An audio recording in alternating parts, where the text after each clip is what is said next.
thank you for a great presentation, and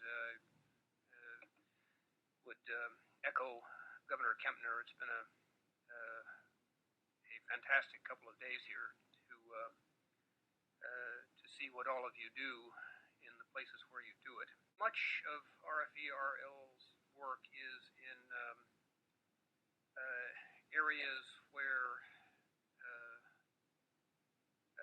the voice of truth is not heard, where repressive regimes attempt to monopolize the media. Could you just describe for me how, in a country like Afghanistan, Azadi sets its priorities so that it is not either duplicating what is already out there in a free media environment or retarding the development of an indigenous media. I think I know the answer, but I'd like to hear it authoritatively. So. I believe you know the answer, but there is somebody else who can do it much better than I can. Hashem, please join me here. Our colleague who is director of Afghan service. Thank you very much for this question. Well, during these years, we have also supported the indigenous media in a way, and we have supported them. But the matter of the fact is that we were focused on the truth. We were focused on real reports that comes from the country, from the provinces. One fact is playing a very major role. We have reporters in all major provinces of Afghanistan, and we are reporting very, very timely and very accurately. Many of the indigenous medias did not have this possibility, this capability.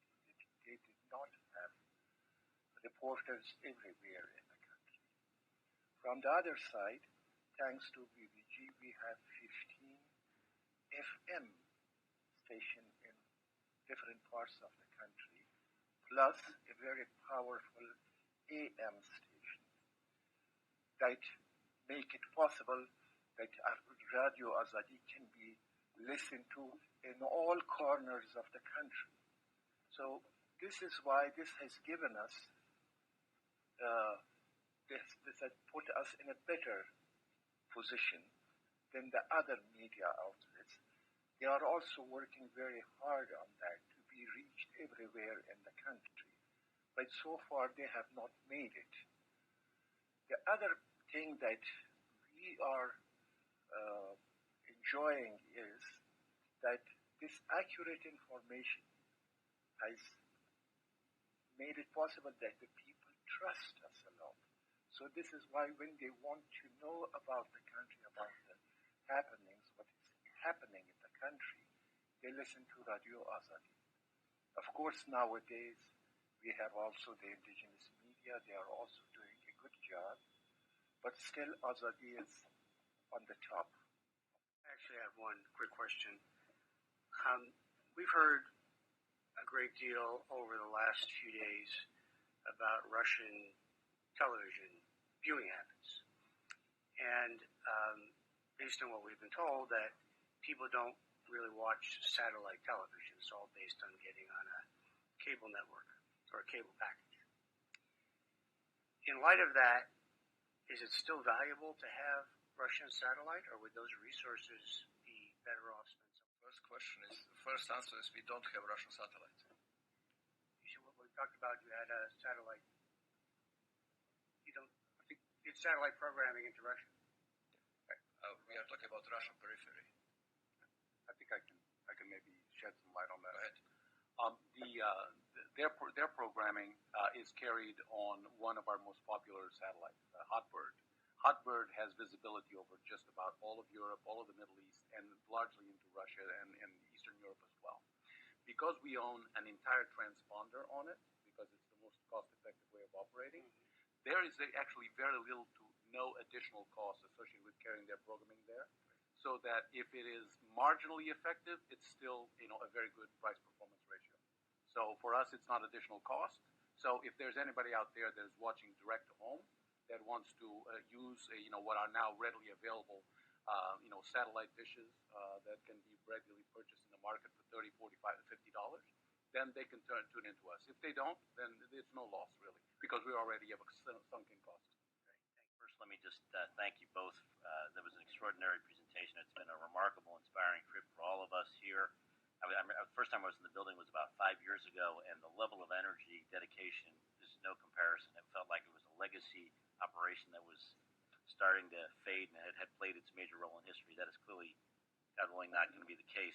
I was wondering, we had this fascinating presentation yesterday on the panel discussion at the old Parliament building, and Michael Zantowski talked about the battle between narratives being critical, that people don't believe in truth anymore, and that's the major challenge we face in trying to get the message out and to spread the truth. And I'm wondering if you're seeing an evolution at all in the way Russian propaganda operates in response to current time, or other things you're doing. Have you seen, now that we have become more visible or getting more of an audience, are you seeing any evolution in what the Russians are doing, or is it remaining static and though quite effective?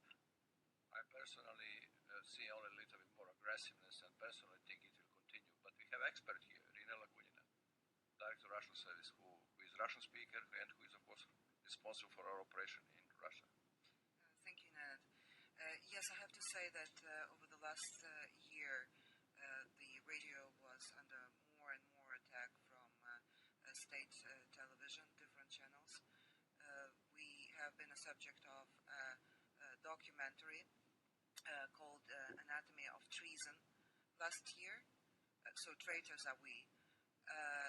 Then there were several reports that actually dealt with current time that you saw. There were also several documentary programs and talk shows on Russian NTV that used to be an independent Russian TV channel and now belongs to Gazprom, that were completely built on our video production. They just took our footage from our talk shows and used it to portray the kind of the ugly face of American propaganda and stuff like this. So yes, it has been increasing over the last year, especially since the start of since the annexation of Crimea and the start of the conflict in Ukraine. Several of our correspondents were directly targeted in those programs, mostly Moscow stars, talk show stars that we have, were shown on the air on Russian television. But that's one side. The other side is, of course, direct attacks through emails and internet. We had 2 investigative stories this year that we worked on for half a year. We showed the true scale of the Russian troll operations. There is a building in St. Petersburg that is called the Ministry of Truth, which actually trains trolls, and we got a person from inside there with the documents showing how different units of trolls attack different, even tiny little local newspapers and media outlets in Russia. It's not only Moscow and St. Petersburg, it's really even local press. Anything that has any significance in Russia is under attack of those people.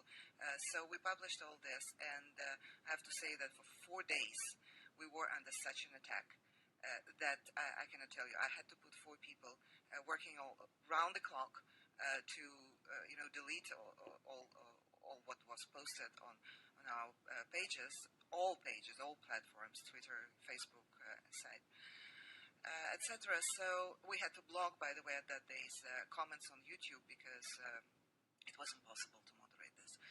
So yes, we see that they become more and more aggressive, more and more intrusive, but you also have to understand that Radio Liberty Russian Service right now is the only standing free media in the country, because even though there are outlets that are more or less free, they are under pressure, and some of them have to maneuver in order to, to deliver their message to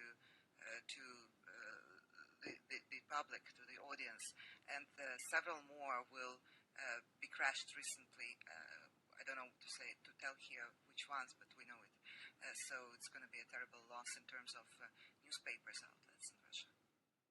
Just want to say, I think now to the visitors here, the board, anyone else here visiting us for the first time, I think now you understand why I say in D.C. I cannot do RFE RL justice in Washington. You have to come visit us here and in our bureaus, because that's where you see what we're doing. So thank you for coming, for the interest and the attention. Thank you. Thank you.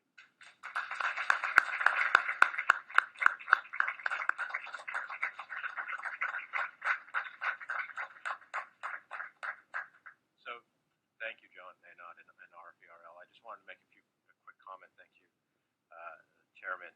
I was remiss in my VOA report in thanking VOA and RFA and State Department who made it a terrific trip. Kaylu and Libby, I visited both of your offices in D.C. for the service desks, the services to get the briefings before State. Dan, thank you for facilitating that. I visited State Department, and then, of course, out in the field, Bill Baum, the EAP Service Chief. I dragged him along, and we had very long days, and then Auntie Loam in Myanmar, and then Chris Deckard, the Cambodia chief, and then Franz in Indonesia. So I want to thank the bureaus, and I want to thank the services and the entities. So I really appreciate, and of course, State. So it was a really terrific trip, and I didn't want to ignore that. So thank you very much. I appreciate it. Thank you, Matt. The next board meeting will be held at the headquarters of Middle East Broadcasting Networks in Springfield, Virginia on October 8th, 2015. The meeting will include a review of MBN. Chairman Shell works closely with other governors and the BBG Executive Director, Susie Carroll, to develop the agenda for each board meeting. In the coming weeks, governors are encouraged to give us input regarding other topics that they may like to see addressed at the next meeting. And since we have already officially adjourned as a board, I just want to thank you all for coming, and look forward to continuing to learn everything we can to be helpful to your mission.